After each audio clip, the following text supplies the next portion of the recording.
बिस्मिल्लाहिर्रहमानिर्रहीम। सिंधी बोर्ची खाने में खुश आमदीद। अॼु ठाहींदासीं खीरणी जेका चांवरनि मां ठहंदी आहे। खीर बि उनखे चइबो आहे।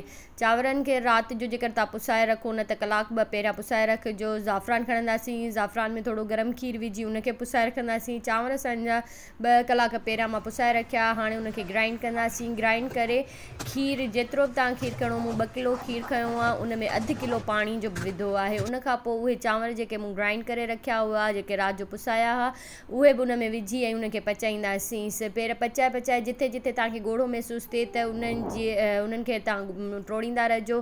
पासे खां हिननि खे कोशिशि करे ॼमणु न ॾिजो, पासा हिननि जा छॾाईंदा रहिजो। पासे खां अगरि हिन जी खीर लॻी वई त उनजो मज़ो निकिरी वेंदो आहे। उनखां पोइ जेतिरो तव्हां उनखे रिड्यूस करे सघो रिड्यूस कयो। उनखां पोइ असां ज़ाफ़रान जो पाणी जेको खीर आहे उहो छाणे विझंदासीं। ज़ाफ़रान तव्हां जेकर विझणु चाहियो सॼो त तव्हांजी मर्ज़ी आहे। मां उन में सिर्फ़ु पाणी ऐं थोरा उनजा जेके ज़रा रहिजी विया सिर्फ़ु उहे विधा आहिनि। उनखां पोइ उनखे पचाए उनखे काफ़ी हद ताईं हिन स्टेज ताईं छॾे ॾिनो आहे। उनखे पोइ वरी मूं हिकिड़ो दफ़ो ग्राइंड कयो आहे। तेसि ताईं जेसिताईं ग्राइंड करे उनखे ॿी देगिड़ी में रखियो आहे, तेसि ताईं मूं खंड खे खणी खंड जेतिरी तव्हां मिठी विझणु चाहियो, मां 2 किलनि खीर में तक़रीबन 1.5 कोप खंड जो विधो आहे। उनखे रिझायो आहे। उनखां पोइ थोरो हिसो उन में मूं गिह जो विधो आहे त जीअं उहा हेठां चिपके न ऐं सही सां खंड निकिरी वञे।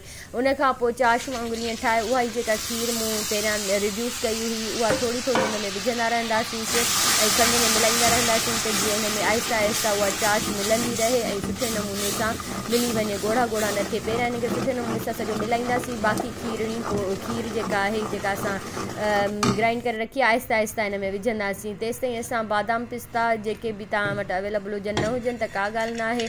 हिन में तव्हां ॿियूं शयूं बि विझी सघो था, जीअं किशमिश या जेको बि तव्हां ड्राई फ्रूट अवेलेबल हुजे उनखे तेल ते टुचकाए उहो बि हिन में विझंदासीं। से विझी घुमाईंदासीं। अगरि तव्हांखे खीरणी अञा घाटी खपे त तव्हां हिन में सूजी विझी सघो था।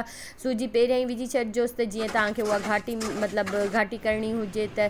मुंहिंजी ईअं ई चांवरनि में ई घाटी माशाल्लाह सुठी थी वई हुई। तव्हां बि ठाहियो। हिनखे तव्हां कीअं बि सर्व करे सघो था बादाम पिस्तनि सां। मां बि हिनखे सर्व कयो आहे। तव्हां ॾिसो, खाई ॾिसो, माशाल्लाह इहा खीरणी चांवरनि जी खीरणी तमामु सुठी थींदी आहे। ठाहे खाई इंजॉय कयो। अल्लाह हाफ़िज़।